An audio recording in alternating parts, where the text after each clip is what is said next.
Imagine an 18-year-old woman who is pregnant, and at the end of 9 months, we all want to go to the labor room and have our babies, right? So this woman walks into the village dispensary, and the midwife who is helping her deliver the baby, as soon as she starts pushing and the baby pops out, she shouts and she says, "What is that?" to the 18-year-old young girl. And instead of actually helping this teenager, she runs out and calls all the other nurses to come see that. And you know what? That was me. Yes. It's the baby, and that baby was me. And I was that because I was born with albinism. I come from Kenya, so you can imagine majority of the population are really black, probably close to this carpet I'm stepping on here now. And I stand out, like I'm outstanding white compared to the general Kenyan population. And I remember growing up, for me, I was the only kid who looked like me. And I was raised by my mother in that small village. And I recall so many memories, and some of them were children coming to pinch and watch my skin turn white and red. Others actually using laser blades and knives to cut and see if I could bleed. And as if that was actually not enough to the little girl that you can see today, even the adults would call each other to come see. And I recall my mom, every time I would be with her, she would actually call them to come look closer. Yes, that was me growing up. And as if actually that was not enough, even the teachers in the school that I went to were not at my defense. I remember being punished each and every day for not doing my classwork and my homework. And I didn't know why I couldn't do my homework. So for me, it was really to look forward to the next day's punishment.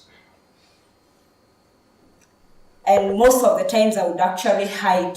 Where I come from, we grow tea at small scale, and there were tea bushes near the school. So most of the times I would leave home in the morning like all other children and go hide in the tea bushes and read at zero distance under the tea bushes, of course, because there nobody would make fun of me or punish me. And when the bell rang, I would also go home like any other child. So that was really me growing up in that village. And I don't remember any time anybody said something good about me, except for my mother.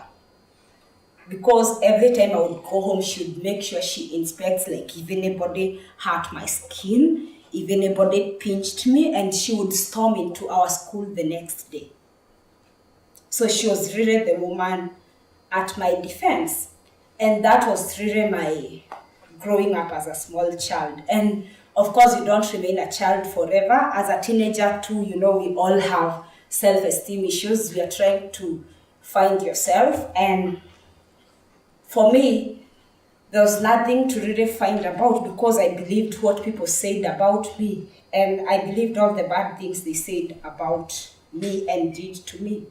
So at around 18 in our country, you're expected to actually register for the national identity card.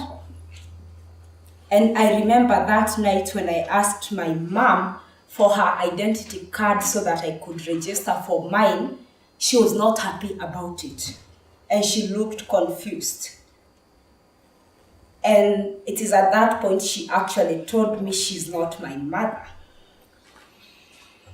Yes. And this woman who loved me unconditionally and so much was actually my grandmother. So I grew up all those 18 years thinking she was my mom. And at this point, for me, I was bitter. I was bitter at the 18-year-old woman who gave birth to me and left to where I didn't know at that point. So you can imagine, I've already worked at some little self-esteem, trying to fit in the society, and now again, besides being rejected by the community, the teachers and everybody else in the community, you learn that your mother also rejected you. You can imagine how that is to another young 18-year-old girl. So my esteem was dismantled in like a flash of that minute. And I took time to really find who I was. I remember it was also my college going time, and when I went to college, that was also for the first time I met other people with albinism. All along, I grew up knowing I was alone, and I didn't even have a clue there were other people who looked like me. And when I shared my story, all of them were like, that is our story, in a different context. So you can imagine all three of us here with similar stories, but from different backgrounds. And for me, Waithera, the big question was, what can I do? How can we change the situation? How can we change the narrative of our stories to something else? So I completed college, and right after that, I got a different scholarship to go study in India. And while in India, the news headlines back in my country, the headlines were an albino person killed in Tanzania. That is the one. The next day you see 3 other albino children abducted. I'm sure most of you are wondering why persons with albinism probably were being killed and why children were being abducted. And I'll tell you why.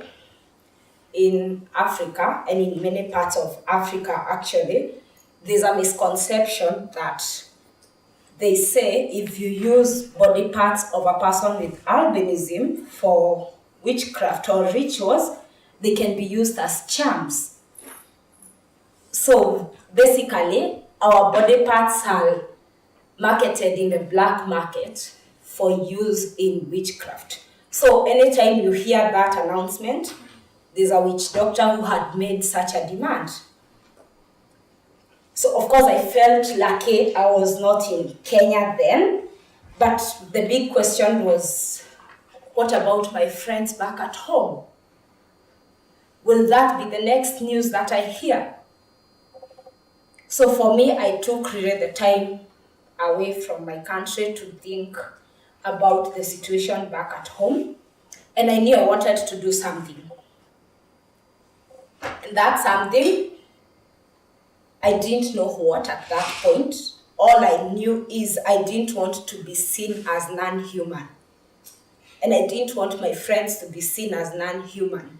And I didn't want to lose any of my friends just because we don't have color. I worked around my persona because you see, my self-esteem was really bad, by the way. The person you can see here today has been this way for the last 10 years. Before then, I believed what you, the society, said about me. And the journey to really define who I wanted the society to see me as started then 10 years ago. So my time to go back to the country came, and I had to go back home. East or west, home is the best. And as unsafe as it was, I had no choice but to go home to my mother, who is my grandmother, who loved me unconditionally. Of course, she would stop me at some points, like going out and all those things, but I knew I can't be locked in the house forever. So I started an initiative, and this initiative is called Positive Exposure, and it's basically meant to expose albinism in a positive light and redefine albinism with facts but not with misconceptions. So at Positive Exposure, what we do, and it is all inspired by my personal experiences and the experiences of my friends, we do mentorship because we really believe in self-advocacy, and we believe in the smallest child born with albinism should be able to speak herself out or himself out without any fear or intimidation. And we also do economic empowerment. With albinism, we have 2 lifelong needs. And I tell people, when people talk of basic needs, they talk of food, shelter, and clothing. For us, before those 2 things, we talk of our skin care and our eye care, then food, shelter, and clothing are luxuries. Yes. So, and that's why we do the economic empowerment to make sure families and households that have children with albinism can actually meet their albinism-related basic needs. And the last thing we do is advocacy. And really, advocacy is meant to make sure we demystify albinism.